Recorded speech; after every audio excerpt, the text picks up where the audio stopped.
Vamos agora para a nossa quarta aula, já encerrando a nossa disciplina de liderança e gestão de equipes com foco na qualidade de vida do trabalho. Meu nome é Ana Cláudia, você já me conhece, e hoje estou muito feliz, não porque estamos encerrando, mas porque já me sinto muito próxima de vocês. Nas primeiras aulas, eu ainda não tinha tido essa experiência de trocar com vocês fóruns, ideias, compartilhar conhecimentos, e agora eu sou capaz de lembrar quase do nome de todos que eu mandei respostas. Então, assim, me sinto muito próxima de vocês. Então, assim, antes de tudo, eu quero muito agradecer a participação de vocês, a acolhida, me senti muito em casa. E a ideia dessa quarta aula é que a gente já vai encerrar, né, a disciplina. E nós vamos trazer aqui uma tomada de tudo que a gente já conversou, de tudo que foi colocado e de tudo que foi questionado, de tudo que vocês colocaram, que eu achei que era interessante reforçar, tirar algumas dúvidas, algumas sugestões. Então, essa aula é para a gente fazer esse apanhado e essa conversa final. Espero que vocês gostem e aproveitem bastante o que a gente vai desenrolar nesse momento. Bom, gente, antes da gente entrar propriamente na discussão dos conceitos da aula, eu gostaria de trazer uma coisa que foi dita por alguns de vocês. Muitos, na hora de responder o fórum, colocaram: ah, professora, eu não tenho o cargo de gestão, eu não exerço a liderança, senti dificuldade nessa questão, porque como eu não ocupo o cargo de liderança. Então, eu gostaria de falar para vocês e reforçar a vocês que a disciplina, lembre-se, é liderança e gestão de equipes. Então, assim, não tem como, gente, a liderança funcionar sem equipe. Não existe, né? Eu acho que até a equipe funciona sem a liderança, mas a liderança não funciona sem equipe. Então, vocês que fizeram e que estão no papel de equipe, é muito importante o olhar de vocês para que vocês possam desenvolver também uma empatia com a liderança, para vocês se colocarem no lugar e verificar também as facilidades, as dificuldades, o que você faria se estivesse naquele lugar. Esse exercício é fundamental, porque a gente se relaciona com muitas pessoas no nosso dia a dia, com o procurador, com o nosso gestor, com o nosso colega, com o gestor de outras equipes, com colegas de outras equipes, de outros estados, talvez. E se a gente não desenvolve essa empatia de se colocar no lugar do outro em qualquer situação, a gente perde um pouco daquilo que a gente vem falando na disciplina, da humanização. Então, mesmo aqueles que não ocupam cargo de gestão, vejam, ocupar cargo de gestão é muito diferente do papel de liderança. Às vezes eu posso ter um cargo de gestão e não ser líder. Às vezes eu posso não ter cargo de gestão e ter uma liderança. Eu, particularmente, acredito que todos nós somos líderes, independente do cargo de gestão. A gente tem as nossas casas, a gente tem as nossas famílias, a gente exerce lideranças em diversos contextos, que não só os profissionais. Então, eu acolho todos nessa questão da liderança e vejo que aqueles que disseram que não exerciam o papel de liderança, mas colocaram suas ideias, foram muito, muito felizes, porque elas foram bastante contributivas. Então, eu espero que realmente a disciplina sirvam para vocês, independente do cargo que vocês estão, e sim para o exercício da sua humanidade, de quanto humano e pessoa você é, ok? Feito todas as apresentações, né, e contextualizando a nossa aula de hoje, vamos começar a falar sobre o que a gente viu nos textos e que foi trocado entre nós nos fóruns. Na aula número 1, a gente começou olhando e falando sobre o mundo VUCA, né? E a gente viu que VUCA é um acrônimo, né, para a palavra em inglês, que significa V de vulnerável, o U de incerto, que é na palavra em inglês, o C de complexo e o A de ambíguo. E o que significa? O que será que isso tem a ver com nós, servidores do serviço público? Será que isso não está muito ligado a um mundo mais das empresas privadas, das multinacionais, das startups? Pensem aí. Vocês estão submetidos a algumas leis. De repente, quem trabalha no RH vai ter que fazer uma lei que vai ser aprovada daqui a pouco sobre reforma da Previdência e vai mudar um monte de coisa na nossa vida? Sim. Então, tudo isso, leis, o TCU, o Conselho Nacional do Ministério Público, todo esse mundo, a tecnologia, a legislação impacta na nossa vida. Isso torna as coisas muito mais complexas. A gente não tem como prever. Eu não tenho como prever o que o TCU vai soltar de acórdão no ano que vem que vai impactar a minha vida. Então, essa imprevisibilidade faz com que a gente esteja vivendo num mundo mais complexo. E como que a liderança pode mitigar isso? Talvez não tenha ficado muito claro o papel da liderança nesse aspecto do mundo VUCA. E aí, o que acontece? Quando as coisas são muito complexas, cabe à liderança simplificar, dar clareza, tornar as coisas transparentes. Esse é o papel da liderança neste mundo. Então, gente, a questão da simplicidade, porque vejam, sai as leis, sai as normas, a gente tem questão de gestão, a gente tem as pessoas que são diferentes. E se a gente tornar todo esse processo mais complexo do que ele é, a gente vai engessar demais, tornar tudo muito burocrático. E parece que, às vezes, lembra que a gente fica pensando assim, nossa, mas por que a pessoa complicou tanto uma coisa que seria fácil? Muitas vezes a gente faz esse comentário. Então, assim, vamos tentar, e eu acho que esse é um papel que a liderança pode fazer muito bem com a equipe, o que a gente pode simplificar? O que a gente pode tornar mais ágil, tornar menos burocrático? Inclusive, saiu uma lei sobre desburocratização, né, que nós, servidores públicos, temos que tentar olhar os nossos processos de trabalho e desburocratizar. Isso vem ao encontro dessa simplicidade que eu estou falando, dessa transparência e dessa clareza. É necessário colocar os limites e as restrições que se tem para trabalhar de forma clara para que as pessoas possam funcionar e operar neste ambiente complexo. Porque senão fica tudo muito difícil de compreender e as pessoas às vezes acabam ficando perdidas. Mas o que é prioridade agora? O que é para fazer agora? Não é? Então, este é um grande papel da liderança neste mundo VUCA. E aí, a gente pode pensar assim, ok, este é o papel de simplificar. E a gente sabe muito bem que a liderança, e aí eu falo do gestor, quando eu falar de liderança e gestor, eu estou falando das mesmas pessoas, ok? Só para a gente poder ficar na mesma página. Porque às vezes eu vou falar de liderança, às vezes eu vou falar de gestor, mas é tudo a mesma coisa, tá bom? Então, o que está acontecendo hoje e que a gente tem que olhar para isso? Por que eu falo dessa clareza, de passar essas questões de transparência para o servidor, para as nossas equipes? A gente sabe que está tendo muita dificuldade, as pessoas não querem mais ser gestor. Às vezes as pessoas abrem mão de ser gestor para ter uma atividade diferente. Então, a gente tem que fazer com que as pessoas possam querer, sim, ser gestores, não é? Querer trazer sucessores para que a gente possa fazer isso no nosso trabalho. E como que a gente pode fazer com que isso aconteça mesmo neste mundo VUCA que a gente fala? Olhando as competências socioemocionais. Porque muitas vezes, quando a gente pensa na sucessão, a gente olha, às vezes, aquelas competências técnicas, não é mesmo? Não olha muito para os comportamentos.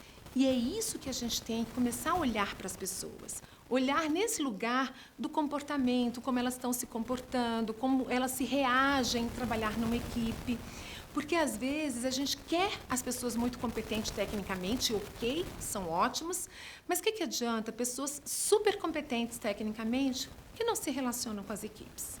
Que não sabe ter uma boa conversa, né, um bom trânsito com as equipes. É nisso que a gente fala de tentar simplificar, de tentar dar clareza para que as pessoas possam operacionar nesse ambiente mais simples. E nessa aula 1 a gente frisou daquelas necessidades do time, lembram? Que foi até conversa dos nossos fóruns. Então, o que apareceu muito naquelas necessidades do time? Bom, só para relembrar vocês, tá? Porque eu sei que todo mundo sabe de cor, mas não custa nada, né?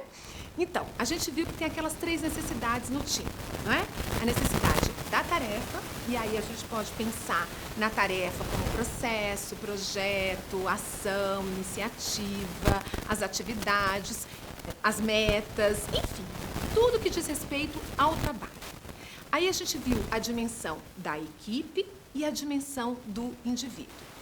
Quando no fórum eu coloquei assim, qual das dimensões você acha que a sua equipe precisaria mais? A maioria falou da dimensão da equipe ou do indivíduo. Por que será? Não é? Claro que a tarefa também foi falada, mas depois eu abordo isso. Mas da equipe do indivíduo, por que vocês acham que essa é uma dimensão que precisa ser mais olhada? Ora, porque no nosso dia a dia a gente se perde, literalmente, se perde com tanta tarefa. Tudo é para ontem, tudo é urgente, tudo é, nossa senhora, vamos logo, senão o mundo acaba. E o mundo não acaba, não é? E as urgências ficam lá em outra mesa depois, não é? Então, a minha sugestão, e foi que a gente discutiu, coloquem as pessoas nessa urgência. Se você agenda uma reunião amanhã, coloque sua equipe também. Então, a ideia de que a gente precisa, e isso foi visto e falado por vocês no fórum, olhar para as pessoas no sentido da equipe e do indivíduo, realmente é o que acontece. Porque todos nós damos muito mais ênfase na tarefa, na urgência da tarefa.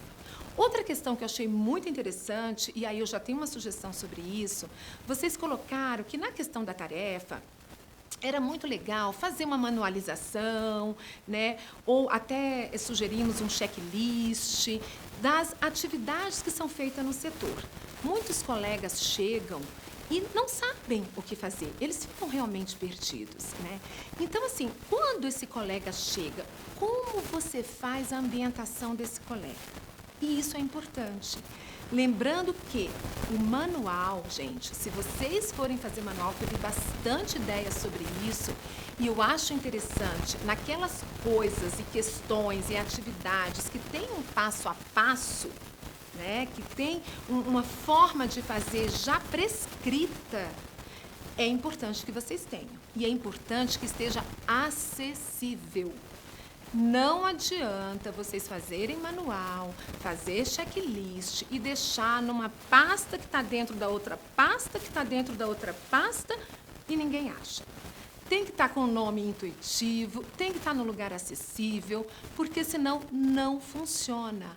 E tem que ter uma delegação para que as pessoas façam uma melhoria contínua naquilo. Ora, hoje eu faço um processo assim, assim, assado. Amanhã vem a tecnologia, amanhã vem um SEI, amanhã vem um PJE, amanhã, enfim, né? A gente precisa atualizar. Então, não basta só fazer manual. Eu quero deixar isso claro, porque senão as pessoas vão fazendo manual, tem um esforço enorme nisso, e é aquele manual que fica ali guardado e ninguém olha. Outra dica, manual com muitas frases, com muito texto, ele fica muito cansativo, gente. Então, procurem fazer manuais mais ilustrativos, um manual mais intuitivo, com formas mais fáceis de agradar quem está vendo, porque senão ele fica muito chato, né? Então, eu sugiro que isso seja feito e que seja pessoas responsáveis sejam elencadas para fazer a atualização, para não ficar só nas costas de um. Então, que se possa fazer um rodízio para que possa distribuir essa atividade. Mas é uma dica muito legal, né? Se for possível, façam na parede, colhem algumas atividades, que é importante, desenhe, né? Essa questão da gestão visual, da transparência, está muito usada hoje, não é? Para que a gente possa olhar, para que não precisa acessar tantas pastas, que a gente possa fazer mais essa gestão visual. Então, sugiro que vocês coloquem em prática realmente essa ideia que valeu muito. E já fechando, né, algumas dicas dessa aula 1, a gente viu lá que o professor Mário César, ele traz alguns componentes que fazem parte da qualidade de vida no trabalho. E por que a gente trouxe a liderança para esse contexto?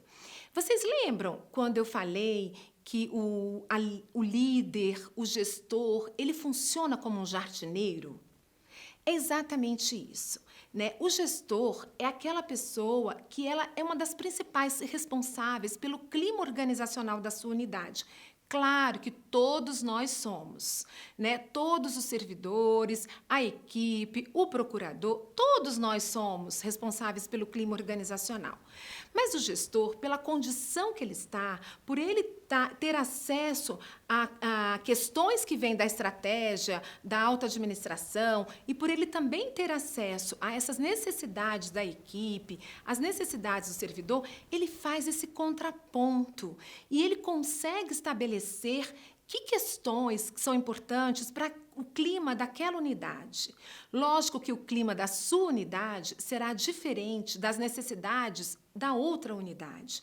Por isso que esse gestor é a pessoa mais adequada para fazer esse contraponto. Então, por isso também que o professor Mário César fala que as relações interpessoais, que as fontes relacionadas ao QVT, né, as relações socioemocionais, tudo isso é um papel que é do gestor. E isso faz com que o gestor tenha esse olhar muito mais amplo. Por isso que a gente traz a liderança para este lugar da qualidade de vida no trabalho, ok? Agora vamos ver um pouquinho mais sobre a aula 2. Eu recebi muitos feedbacks e muitos comentários que vocês gostaram do vídeo e da questão sobre juízos. Realmente, a Margarita arrebenta, né? Juízos é uma questão muito importante e ele habita muito a gente, não é? Então, eu vi muitas pessoas falar, nossa, eu nunca tinha percebido isso, né? Nunca tinha me tocado de quanto a gente faz juízos, né? Mas isso, como vocês viram no vídeo, faz parte da nossa condição de humanos. Mas eu queria reforçar com vocês, porque juízos, naquele vídeo que a gente passou, ele faz parte da ontologia, né, que é o estudo do ser. Uma das questões que eu gostaria muito de ressaltar nisso é um modelo chamado MOAR. Vou dizer para vocês como que é isso e como se dá o juízo nesse modelo. Ó, todos nós somos observadores. A realidade está posta e todos nós observamos essa realidade. Eu, com as minhas crenças, com a minha cultura, com a minha educação, né, com os meus juízos. Vocês, cada um com os seus, olhamos essa realidade.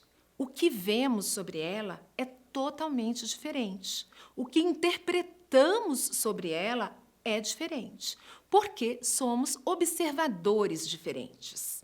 E aí, quando a gente olha essa realidade como observador, a gente age nessa realidade, certo?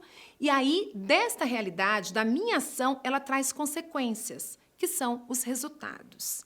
Então, esse modelo, ele pensa no ser humano assim. Você é um observador que, diante de uma realidade, você age, da sua ação traz resultados, os seus resultados são consequências para você, observador. Se você quer mudar aqueles resultados porque não foram satisfatórios para você, você tem duas opções. Ou você muda a forma como você agiu, ou seja, a sua ação, ou você muda o observador que você é. E isso, claro, mudar o observador que somos é muito mais difícil. Isso, às vezes, a gente faz até com um processo terapêutico. Às vezes não precisa, mas é um caminho mais difícil. A gente geralmente muda a ação, né? A gente vai lá, naquele resultado eu não gostei, vou tentar dessa outra forma para obter o mesmo resultado. Aí você muda a ação para tentar o resultado. Mas poucos tentam mudar o observador que é. E isso, quando a gente fala de juízos, a gente fala disso. Porque nós temos os nossos juízos, né? Meu pai me ensinou que eu tinha que morrer de trabalhar. Hoje, eu já aprendo com meus filhos que uma qualidade de vida é fundamental. Ter qualidade de vida no trabalho é fundamental. Eu não preciso morrer de trabalhar. Mas eu tenho juízos que é necessário morrer de trabalhar. Aí, chega um jovem na minha equipe, não é? Que os juízos dele é que qualidade de vida no trabalho é que é legal. O que acontece? Eu tenho afirmações sobre esse jovem, que ele não quer nada, que ele não é comprometido, que ele não liga para o trabalho. Isso são afirmações que eu tenho sobre esta pessoa de acordo com os meus juízos. Então, juízos não são afirmações. E isso é importante a gente saber, porque isso ocorre muito na nossa equipe. A gente e a equipe também tem juízos sobre o gestor tem juízos sobre a equipe, e todos nós temos juízos sobre nós mesmos, não é? E aí a gente precisa entender o que é juízo e o que é afirmações. Porque a gente afirma as coisas como se elas fossem uma verdade, mas no fundo elas são juízos. E a gente muitas vezes precisa entender este outro. Aí lembra aquela questão que eu falei no início da empatia, de se colocar no lugar do outro, para ver de onde que ele fala ou de onde que ele faz aquilo. Aquilo ali está de acordo com a educação que ele teve, com os ensinamentos que ele teve na vida, com as experiências dele. Então, talvez seja bom para ele andar e fazer daquele jeito. Então, a gente tem que perceber isso, o que são juízos e como nós nos posicionamos nisso. Porque, às vezes, o mais difícil é mudar o filtro da nossa lente. E é preciso, muitas vezes, isso acontecer. Né? Então, esse é o grande, assim, eu acho que é o grande questão dessa aula, que foi o que mais, assim, talvez tenha impactado ou tenha trazido uma conversa no fórum, certo? Outra questão que eu acho, que eu percebo, né, que foi muito falado e comentado, até porque foi exercício do nosso fórum, foi a tipologia conversacional. E nessa tipologia conversacional, eu gostaria de esclarecer algumas dúvidas que surgiram e algumas questões que apareceram colocadas ali. Muitos disseram, como eu não sou líder, aí volta naquela conversa, né, que eu já trouxe na apresentação, mas aqui é importante reforçar essa conversa, porque foi daí que surgiu o meu olhar maior sobre isso. Mas como eu não sou líder, eu não sou gestor, eu tive dificuldade na tipologia, de usar essa tipologia. E aí eu falei e repito, gente, essa tipologia conversacional, nós somos seres que conversam, ponto. A comunicação é o nosso grande diferencial na vida hoje. Então, todos nós, gestores, não gestores, nós conversamos. Então, a tipologia é conversacional. As organizações, elas conversam por meio de quem? Dos servidores. As organizações, elas têm uma rede conversacional. E essa rede conversacional é formada por todos nós. Então, a tipologia está aplicada em qualquer situação. Ela não é só usada para um feedback. Ela é em qualquer situação. Então, vocês podem usar em casa, com os filhos, com o procurador, com os colegas, para tudo. Ela é realmente aplicável no dia a dia de vocês. E olha, eu sugiro que vocês pratiquem, porque ela faz uma diferença, faz muita diferença. O que as pessoas, que vocês falaram mais, em relação às dúvidas, a questão de coordenar as ações, porque a gente precisa, às vezes, de outras áreas para coordenar as ações, e a questão das possibilidades. Veja, quando eu penso em possibilidades, eu tenho uma explicação. Depois, quando eu vou pensar em possibilidades, essas possibilidades não necessariamente são colocadas pelo gestor. Muitas vezes, ela vem da equipe. Então, quando eu estou aqui conversando com vocês, explicando um fato que aconteceu e como nós vamos solucionar esse fato, pronto, eu já abri para as possibilidades. Então, eu posso dizer muitas vezes, olha, amanhã ou semana que vem, temos que fazer um mutirão. É a explicação, correto? Amanhã temos que fazer um mutirão. Quais são as possibilidades? Eu, inclusive, posso, como gestor, nessa hora das possibilidades, colocar as restrições. Ou seja, quais são as possibilidades? Lembrando que todos têm que participar do mutirão. Pronto, eu já coloquei uma restrição e todos podem dar ideia, mas sempre considerando que todos têm que participar do mutirão. E aí as questões se desenvolvem. Coordenar ações, depois a aprendizagem, enfim, tudo isso pode e retorna, né? Se as possibilidades não deram certo, a gente vai ver que na aprendizagem não deu certo e a gente retorna de novo.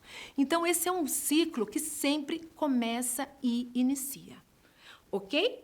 Então, eu espero que vocês usem bastante, viu? E olha, vou dizer uma coisa, viu? Com o cônjuge, com os filhos, é onde melhor funciona, ok? Então, gente, chegando na aula 3, né? Que foi a última aula que a gente teve com os conteúdos. Uma questão que eu gostaria muito de frisar e que vocês também falaram foi a pirâmide que fala das 5 disfunções da equipe. Isso é uma coisa muito importante, porque de tudo que a gente falou, a confiança, pensem aí na pirâmide, a confiança que fica na base da pirâmide, ela é uma das coisas, aliás, ela é a principal para que a equipe se desenvolva e evolua. O Google fez uma pesquisa com as suas equipes para saber o que mais eles achavam importante ou o que mais se destacava nas equipes que tinham alto desempenho. O que apareceu? Segurança psicológica e confiança. Então, na pesquisa do Google com os seus funcionários, as equipes de alto desempenho deles apareceu confiança e segurança psicológica como um dos fatores que mais colaboram para uma equipe de excelência. É lógico, né, gente? E isso não é à toa que Patrick Leonce fala disso na sua pirâmide. Porque o ambiente onde você tem confiança, onde você confia nas pessoas que ali estão, onde você pode ser você mesmo, onde você pode expor sua vulnerabilidade, e isso está sendo muito forte hoje nas áreas de RH, nas novas revistas aí de RH, falando disso, que as empresas querem que as pessoas sejam elas mesmas, que elas possam se colocar, que elas possam assumir, né, as suas opções, e isso tem muito a ver também com a diversidade. O espaço, ele fica muito melhor no seu clima organizacional, na sua qualidade de vida no trabalho e permite que as pessoas evoluam com as suas equipes. Uma das coisas que vocês falaram e que eu acho que isso faz todo sentido, porque em muitas equipes que eu trabalho, que eu já trabalhei, até em instrutorias e cursos, a questão do medo do conflito. As equipes, naturalmente, a gente tem uma cultura muito de não machucar o outro, de não falar o que pode desagradar ao outro, e a gente acaba evitando o conflito. Então, a gente precisa desmistificar. O conflito é ótimo, o conflito é saudável, o conflito é necessário. Veja, o conflito não é o confronto. O conflito se dá quando há ideias, quando há diversidade. Eu posso discutir ou discordar da sua ideia. Você pode discordar da minha também. E isso pode gerar um conflito para a gente trocar ideias e aprofundar na questão para ver o que é melhor para a equipe. Ou alguma coisa que eu não tenha gostado muito. Então, se eu tenho medo do conflito, se é uma equipe que tem medo do conflito, o que acontece com essa equipe? Ela joga tudo debaixo do tapete. Tudo. Ela fica parecendo que está todo mundo em paz. Só que as outras unidades lá fora, está todo mundo sabendo o que está acontecendo. Porque ela joga debaixo do tapete e ela escancara para fora. Então, é muito necessário que nós, quanto equipe, discutamos sobre as coisas que estão incomodando para a gente buscar alternativas e saídas. Então, o medo do conflito é uma dificuldade que a gente tem de enfrentar, mas ele é muito necessário, gente. Não fiquem com medo, ele é necessário. Abordem ele, tragam a equipe para essa discussão. Conversas difíceis são necessárias, porque hoje elas são difíceis, mas elas podem evitar coisas muito piores. E como que a gente pode fazer isto, né? Como que a gente pode, às vezes, evitar ou dar mais confiança para a equipe? Trate as pessoas como adulto. Por que a gente infantiliza as pessoas adultas e quer que nossos filhos sejam adultos, sendo eles crianças?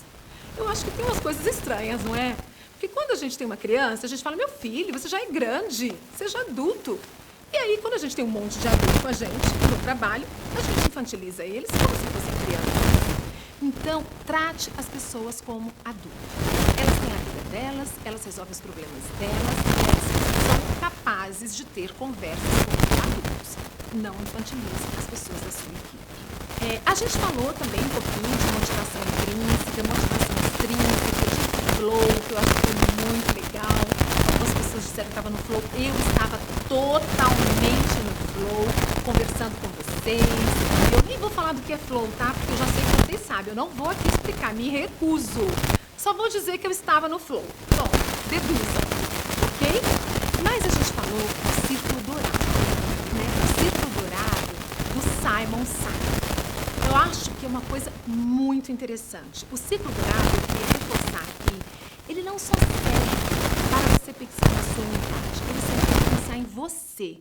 Quando você fala sobre o círculo dourado, você vê que são 3 círculos concêntricos, né? O menor que fala de propósito, o um pouquinho maior que fala de como e o maior ainda que fala do quê. Isso, se você olhar para você, sobre a sua postura profissional ou sobre pessoal, aplicando o círculo em você, você terá grandes descobertas. No propósito, por que você faz o que você faz? Como você entrega isso ao mundo? E o que você entrega? Descubra isso que você vai fazer uma mudança significativa na sua vida, ok? A gente pode discutir um pouquinho mais isso no fórum ou no trabalho que vem por aí, que é sobre esse tema. Aguarde aí. Então, gente, para finalizar tudo, eu sugiro que está lá, né, a sugestão, e aqui eu reforço, celebrem.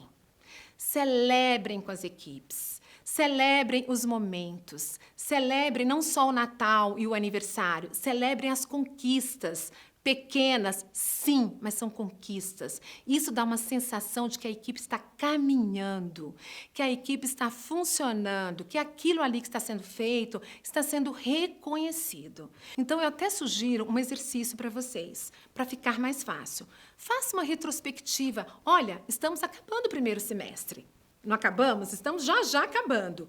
Então, por que a gente não celebra o encerramento do primeiro semestre? Eu sei que tem muitas coisas que a gente não fez ainda. Muitas coisas que não deu tempo, né? Porque a gente, gestor, né, tem aquela lista de coisas para o início do ano e depois começa tudo a ficar muito virado, muito urgente, a gente não consegue fazer.